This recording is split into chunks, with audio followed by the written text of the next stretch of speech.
위원장님 안녕하십니까? 안녕하세요. 예, 잘 지내셨습니까? 예. 이번에 또 재미있는 정치 현안들이 좀 있어요. 네. 이준석이 또 눈물의 기자쇼를 하고, 네. 그리고 또 안철수가 또 그에 대한 비판을 또 하고, 뭐 당원을 제명을 해야 된다, 뭐 이런 이슈가 있거든요. 네. 한국 미래회의에서는 어떻게 바라보시는지 궁금합니다. 네, 먼저 그 이준석. 네네네네. 그 젊은 전 당대표. 예예예. 눈물의 기자회견을 네네. 하자마자 예, 예. 어떤 정치평론가는 네네. 눈물 흘려야 될 사람은 이준석이 아니라 김기현 당대표 아니냐 이런 네네네네. 얘기를 하면서 네네. 세간에 화제가 됐었는데요. 네네. 일단 이준석 전 당대표는 네네.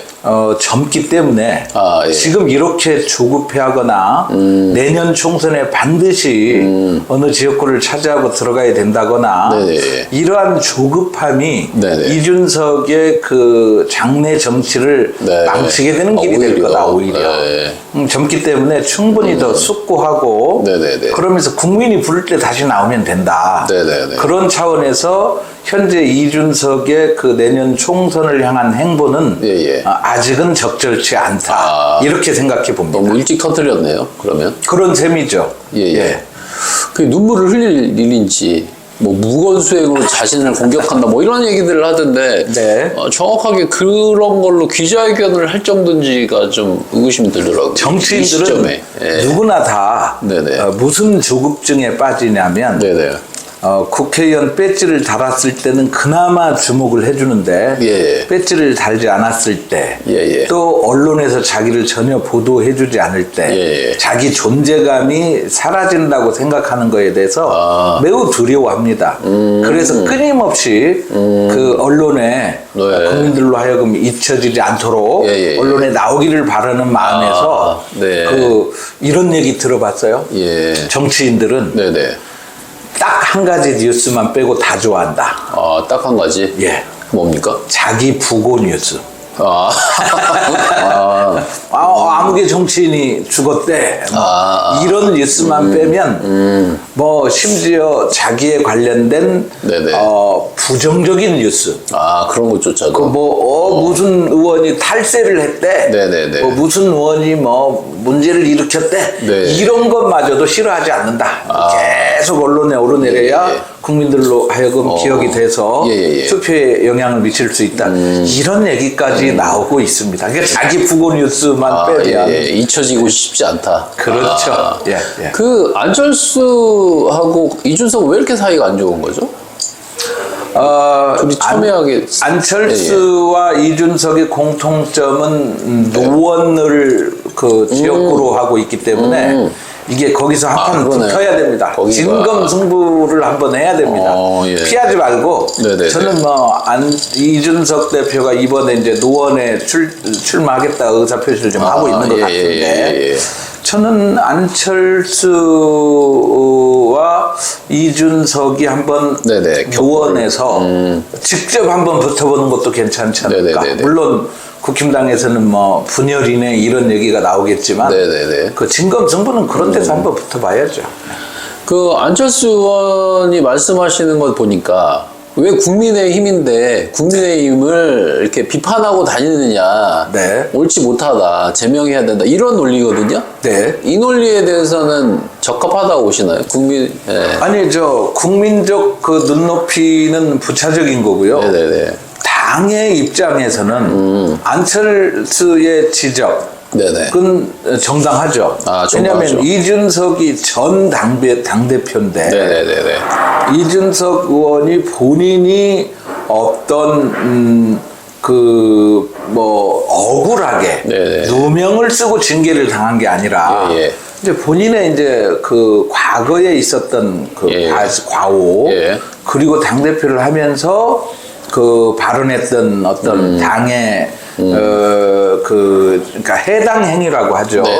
그런 것들로 징계를 받았다면 아까도 말씀드린 바처럼 자숙한 기간을 갖는 게 옳은데 그 누가 봐도 안철수 의원이 보든 누가 봐도 지금 이준석 전 당대표의 한마디는 국민의힘에게 좋을 게 없죠.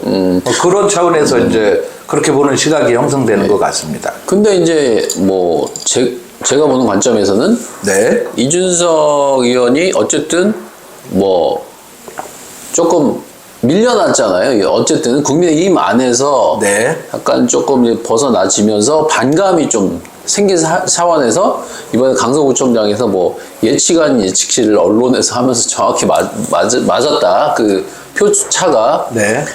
그러면서 그런 것들은 이제 이준석이 어떤 애널리스트로서의 조금 능력으로 인기가 많아졌잖아요. 예.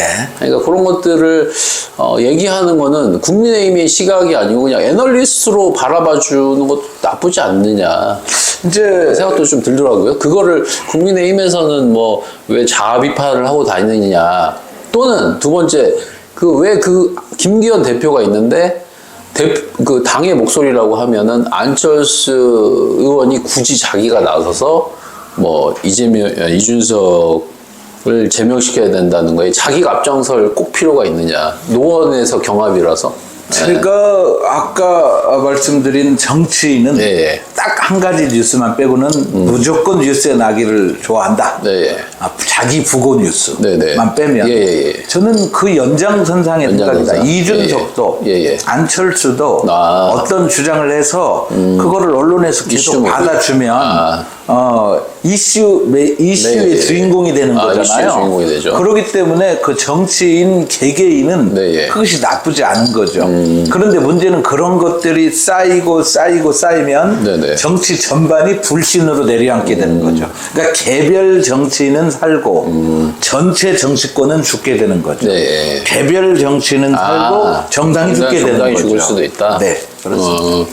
그리고 뭐 그래가지고 뭐 녹취록도 뭐 이준석이 뭐 어떤 녹취록이 얼마 전에 좀 이슈가 됐었잖아요. 네. 그거에 대해서 조금 반감을 가질 수도 있었겠다 이런 생각을 하고 또 이준석이라는 정치인이 사실은 국민의힘에서는 청년층의 어떤 모양새라서 예전 대선 때도 같이 품고 가야 되는 그런 그림이었었잖아요. 네. 지금 안철수 의원이 예를 들어서 이준석을 제명시키자고 발언을 해서 만약에 제명이 된다고 하면 또 이탈표도 많이 생기는데 내분이 생기는 모양새는 또 안 좋잖아요. 내년 총선에 봤을 때도. 국민의힘당 입장에서는 네네. 20대, 30대 특히 우리도 지금 다뤘잖아요. 머니홀딩스에서 지속적으로 이대남 현상, 이대녀 현상 이런 거 얘기했잖아요. 그렇죠. 이준석 대표는 이대남 현상의 상징적인 그러니까요. 상징적인. 그러기 때문에 국민의힘당 입장에서도 이거 딜레마입니다. 강하게 내칠 수도 없고, 그렇죠. 아니라고 할 수도 없고, 그렇다고 그걸 다 껴안을 수도 없는. 근데 정치는 그런 이대남 이대녀의 갈등, 지역 간의 갈등, 세대 간의 갈등, 이걸 풀어나가는 게 정치잖아요. 그렇죠. 그런 차원에서 대한민국 정치가 갈등을 풀어나가는 차원에서 존재해야 되는데 갈등을 부각시키는, 갈등을 조장하는 오히려 그런 차원에서 정치인들이 기여를 하게 되니 이슈는 될 수 있으나 정치적으로 전반적으로 국민이 정치를 신뢰하지 않게 되는 그런 기제로 작용하는 것 같아서 제가 볼 때는 참 안타깝습니다. 본인들은 뭐 뉴스에 나왔으니까 성공한 거죠.